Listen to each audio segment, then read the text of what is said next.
Hello students, তোমরা দেখছো Sukanta sir classes আর আমি তোমাদের বিক্রম স্যার। আজকের আমাদের টপিক হলো জৈন ধর্ম। মাইন্ড ম্যাপের অনেকগুলো ক্লাস করার পরে আগের দিন আমরা ক্লাস করলাম বৈদিক যুগ এবং পরবর্তী বৈদিক যুগ একবারে কমপ্লিট করে নিয়েছি। এবার আমাদের জৈন ধর্মে কী কী পড়তে হবে, মূলত ধরো যে পরবর্তী বৈদিক যুগের পরে সামাজিক প্রতিবাদী ধর্ম হিসেবে দুটি ধর্ম উঠে এসেছিল প্রধান, একটা হচ্ছে বৌদ্ধ ধর্ম আর একটা হচ্ছে জৈন ধর্ম। তো আজকে আমরা জৈন ধর্ম পড়বো এবং তার পরের ক্লাসে বৌদ্ধ ধর্ম সম্পর্কে পড়বো। বৌদ্ধ ধর্মটা আমরা পড়া শুরু করবো তীর্থঙ্কর দিয়ে। তীর্থঙ্কর কারা? তীর্থঙ্কর হচ্ছে জৈন ধর্মের প্রচারকদের তীর্থঙ্কর বলা হয়। জৈন ধর্মের প্রচারকদের তীর্থঙ্কর বলা হয়, তীর্থঙ্কর বলা হয়। এবার মোট 24 জন তীর্থঙ্কর কিন্তু জৈন ধর্মে আছেন। প্রথম তীর্থঙ্করকে ঋষভদেব, যিনি জৈন ধর্মের প্রতিষ্ঠাতা। তার জন্ম হচ্ছে অযোধ্যাতে এবং তার প্রতীক ষাঁড়। প্রতীকের ব্যাপারটি একটু বলে দিই। প্রত্যেক জৈন ধর্মের যারা তীর্থঙ্কর রয়েছে প্রত্যেকের একটি করে প্রতীক রয়েছে নির্দিষ্ট, তেমনই এনার প্রতীক হচ্ছে ষাঁড়। এইবার বেদে এনার উল্লেখ রয়েছে। আচ্ছা, একটা প্রশ্ন আসতে পারে, স্যার 24 জন তীর্থঙ্কর সম্পর্কে কি পড়তে হবে? না, 24 জন তীর্থঙ্কর সম্পর্কে পড়তে হবে না, শুধুমাত্র পরীক্ষা নিরীক্ষা যেগুলো গুরুত্বপূর্ণ সেই তীর্থঙ্কর সম্পর্কে পড়লেই যথেষ্ট। এবার 22তম তীর্থঙ্করকে অরিষ্ট নেবি, এনার উল্লেখও বেদে আছে। প্রশ্ন কি আসবে যে 22তম তীর্থঙ্কর কে ছিল? অরিষ্ট নেবি। ঠিক আছে। 23তম তীর্থঙ্করকে পার্শ্বনাথ, যার জন্ম বেনারসে এবং এনার প্রতীক হচ্ছে সাপ। সব থেকে গুরুত্বপূর্ণ আমাদের 24তম তীর্থঙ্কর মহাবীর বর্ধমান। এনাকেই মূলত পুজো করা হয় জৈন ধর্মের দেবতা হিসেবে। ঠিক আছে। ইনি মূল প্রতিষ্ঠাতা, জৈন ধর্মের মূল প্রতিষ্ঠাতা তাহলে কে? মহাবীর বর্ধমান। এনার প্রতীক হচ্ছে সিংহ। জন্ম 540 খ্রিস্টাব্দে কুন্দগ্রাম বৈশালী বিহারে। মৃত্যু 468 খ্রিস্টপূর্বাব্দে। পিতার নাম সিদ্ধার্থ, মাতার নাম ত্রিশলা, স্ত্রীর নাম যশোদা, কন্যার নাম অনুজ্জা প্রিয়দর্শিনী। এবং এই মহাবীর বর্ধমানের অন্যান্য নাম কি ছিল? জিতেন্দ্রিয় এবং কেবলিন।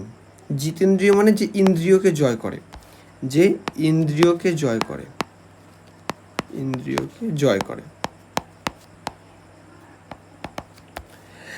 কেবলিন মানে হচ্ছে যে কৈবল্য বা জ্ঞান লাভ করে, কৈবল্য লাভ করে তাকে কেবলিন বলা হয়। আচ্ছা, প্রথম বাণী প্রচার কোথায় করেছিলেন? পাবাপুরীতে করেছিলেন। আচ্ছা, কৈবল্য লাভ কত বছর বয়সে? 42 বছর বয়সে করেছিল। কোথায়?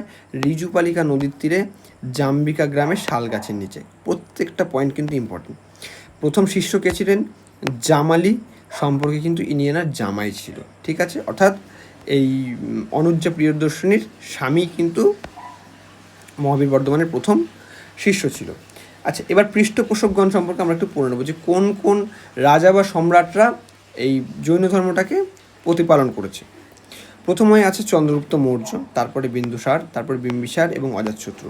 বিম্বিসার সম্পর্কে আরেকটা জিনিস আমাদের জেনে রাখতে হবে, সেটা হচ্ছে ইনি কিন্তু বুদ্ধ এবং মহাবীর উভয়েরই সমসাময়িক ছিলেন। এছাড়া আমাদের জানতে হবে যে জৈন ধর্মের ত্রিরত্ন কী কী? সম্যক দর্শন, সম্যক জ্ঞান, সম্যক চরিত্র। ঠিক। আচ্ছা, জৈন ধর্মের পঞ্চব্রত কী কী? অহিংসা, সত্য, অস্তেয়, ব্রহ্মচর্য এবং অপরিগ্রহ। বোঝা গেল? জৈন ধর্মের স্থাপত্য ভারতে কোথায় কোথায় আছে গুরুত্বপূর্ণগুলো জেনে নেব। হাতিগুম্ফা গুহা কোথায় আছে? খারবেল, উড়িষ্যাতে আছে। উদয়গিরি ও খণ্ডগিরি উড়িষ্যা। দিলওয়ারা জৈন মন্দির মাউন্ট আবু, রাজস্থান। গোমতেশ্বর বাহুবলীর মূর্তি কোথায় আছে? শ্রবণ বেলাগোলা, কর্ণাটকে আছে। এছাড়াও আরেকটা জিনিস আমাদের পড়তে হবে যে জৈন ধর্মে কিন্তু দুটো বিভাগ রয়েছে, একটা হচ্ছে দিগম্বর, একটা শ্বেতাম্বর। দিগম্বর কারা? যারা কোনো রকম পোশাক পরিধান করে না, আর শ্বেতাম্বর যারা সাদা পোশাক পরিধান করে। এখানে সেটাই লেখা আছে, দিগম্বররা কি? কোনো পোশাক পরিধান করে না, সল্লেখনার দ্বারা মৃত্যুগ্রহণ করেন এবং এদের নেতা হচ্ছে ভদ্রবাহু। শ্বেতাম্বর কি? সাদা পোশাক পরিধান করে এবং এদের নেতার নাম হচ্ছে স্থূলভদ্র। সমস্ত কিছুই বলে দিলাম, মোটামুটি রিভিশনের জন্য একদম পারফেক্ট। যারা যারা চ্যানেলটি এখনও সাবস্ক্রাইব করোনি অবশ্যই সাবস্ক্রাইব করে নাও এবং আগের ভিডিওগুলো তোমরা প্লেলিস্ট অপশানে গেলে পেয়ে যাবে। ভিডিওটি ভালো লাগলে লাইক করো এবং বন্ধুদের মধ্যে শেয়ার করো। Thank you.